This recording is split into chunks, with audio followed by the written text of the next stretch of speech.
Hello friends, जय जगन्नाथ। मु आज मोर मनर कथा शेयर करने को चाहूँगी आपण मानू। आम हाउस वाइफ हूँ कि वर्किंग लेडी हूँ, आम सब बेले फ्यूचर कथा चिंता करिथाउ, घर कथा चिंता करिथाउ, छुआ मानक कथा चिंता करिथाउ, परिवार अन्य सदस्यों कथा चिंता करिथाउ, किंतु निज उपरे केतेबेले आम निज कथा चिंता करिनथाउ।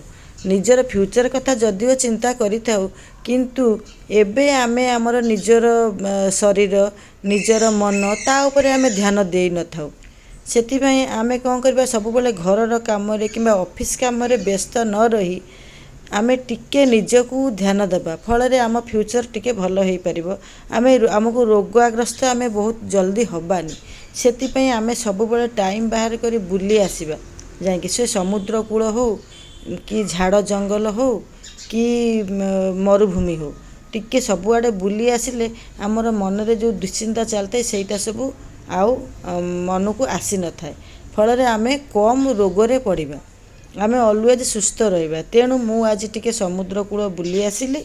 सेतिपई देखंतु मुझे समुद्र कूल बुली आसिली। तेणु आपण माने भी बाहर को जातु, एंजॉय करंतु, सुस्थ रुहंतु। Thank you watching my video. Thank you friends.